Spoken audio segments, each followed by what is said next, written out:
Hey everyone, me and Nabil here. And if you're new to the channel, welcome. Don't forget to hit that subscribe button and share this video with your friends because you're not going to want to miss out on what I have in store for you today. We're going deep, diving into the shadowy depths of maritime mysteries, where the ocean whispers tales of tragedy and terror. The sea, vast and unforgiving, has claimed many who dared to challenge its depths. But some ships, they never even made it past the launch. From ghostly apparitions to cursed vessels, here are 10 ship launches that went horrifyingly wrong. Beware, some of these stories are still unexplained to this day. Picture this. The frigid Norwegian fjords, 1983. The air is thick with anticipation. The scent of salt and steel hangs heavy. Today, a colossal cargo ship christened the Leviathan is being launched. Crowds gather, their cheers echoing across the water as the vessel begins its descent. But something is wrong. Horribly wrong. The Leviathan shudders, its massive hull seeming to resist the pull of gravity itself. It hovers there, suspended halfway down the slipway, as if held by an unseen force. Then, with a groan of tortured metal, the ship snaps. It crashes into the icy water, splitting in two like a child's toy. Divers are dispatched to assess the damage, to search for survivors amongst the twisted wreckage. But what they find down there chills them to the bone. The water is murky, visibility near zero, but they report seeing them, pale human-like figures moving in the depths, their eyes glowing faintly in the gloom.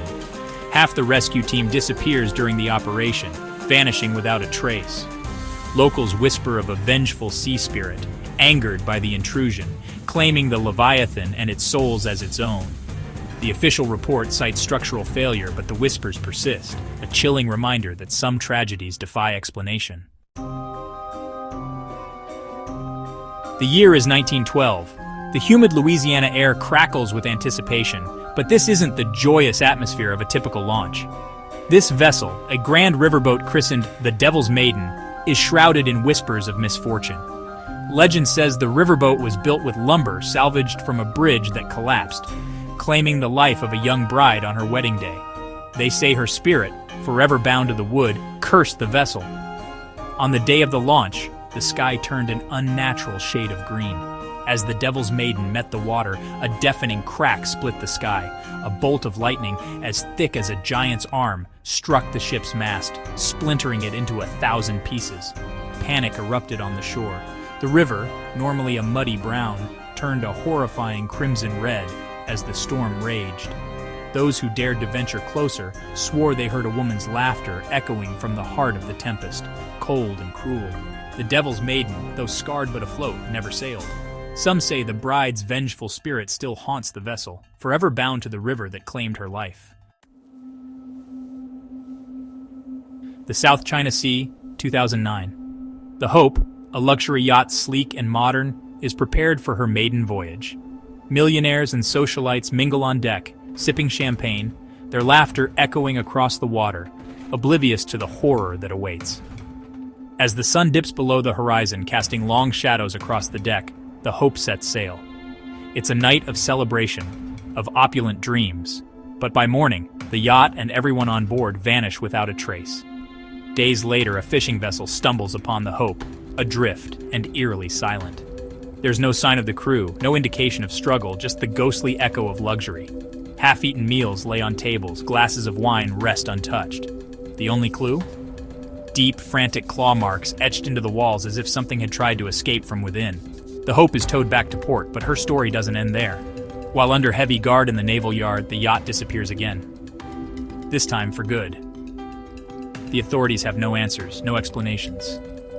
The vanishing Hope becomes just another chilling tale whispered among sailors, a stark reminder of the ocean's inscrutable depths. Let me transport you back to England, 1821, a time when the seas were both a lifeline and, well, a graveyard. The Tempest Queen, a merchant vessel built for speed and laden with riches, is ready for launch, but a pall hangs over the shipyard. Whispers circulate about the ship's construction. Whispers of wood salvaged from a ship graveyard, of timbers said to be haunted by drowned souls. Many refused to work on her, claiming the very wood was cold to the touch.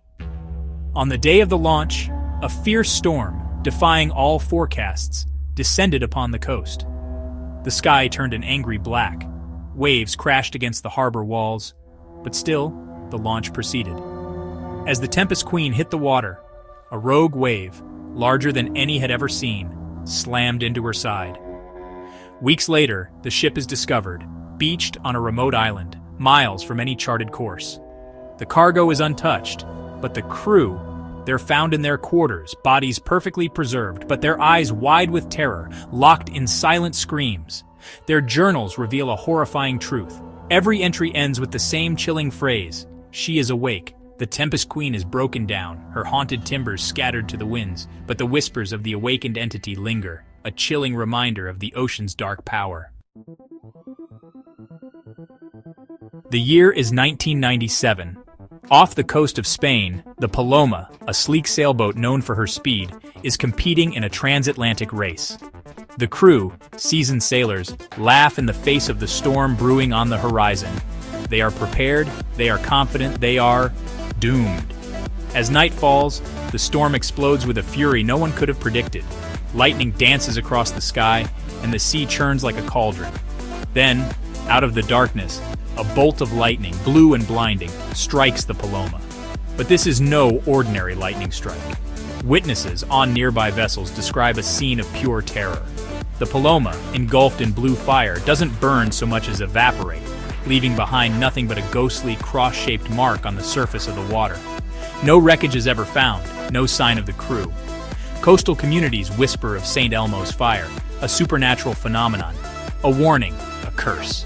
The fire of St. Elmo becomes a chilling legend among sailors, a reminder that even the most experienced can fall prey to the ocean's unpredictable wrath.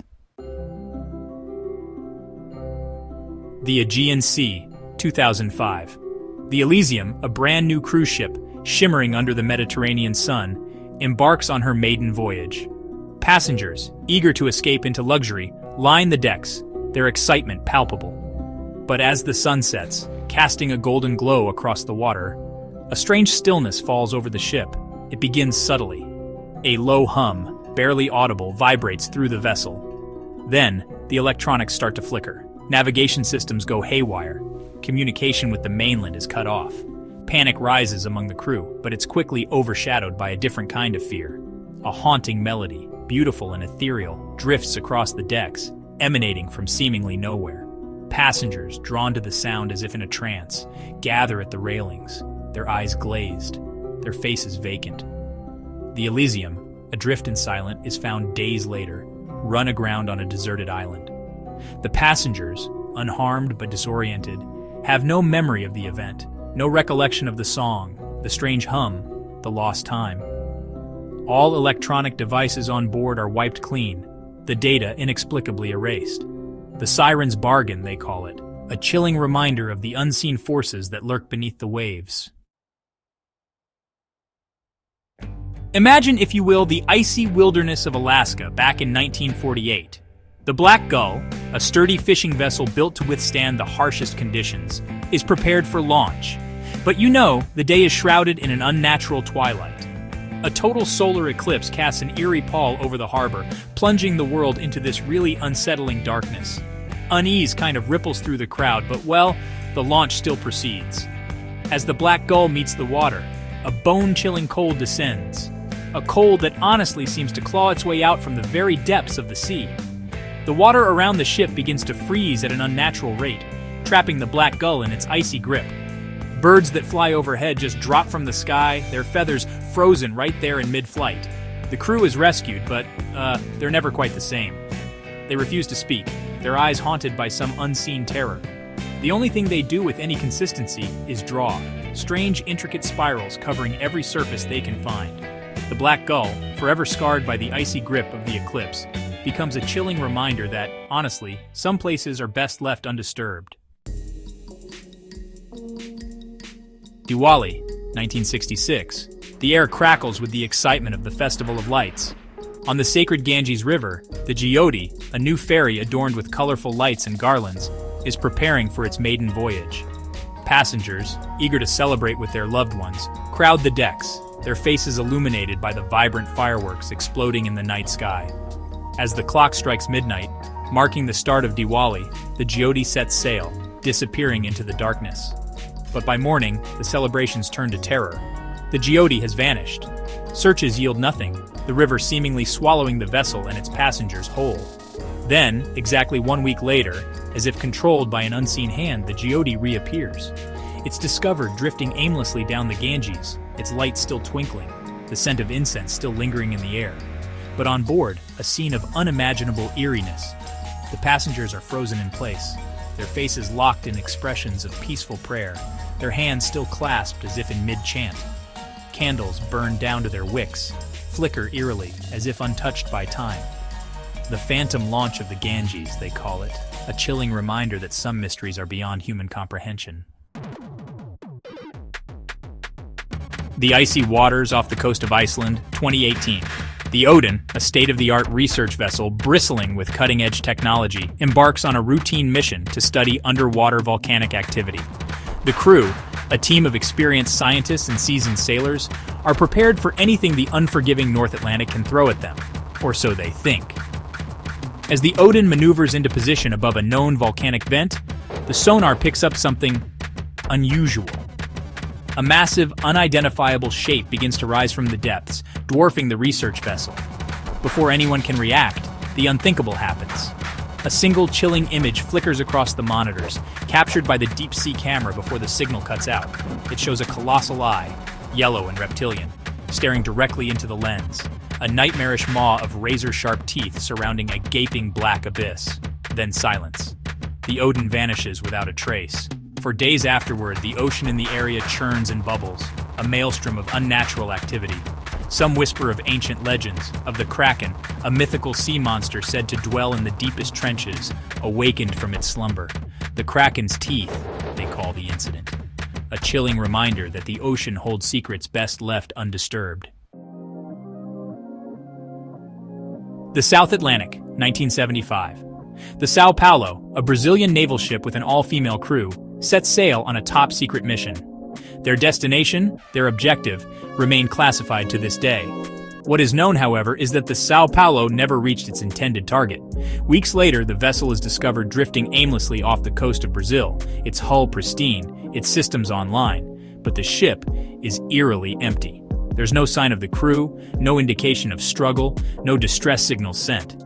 The only clue to the horror that unfolded on board are the hundreds, thousands of bloody handprints marring the decks, the walls, the ceilings. Even stranger, the lifeboats, still secured in their davits, are filled with fresh water, rations, survival supplies, as if prepared for immediate abandonment.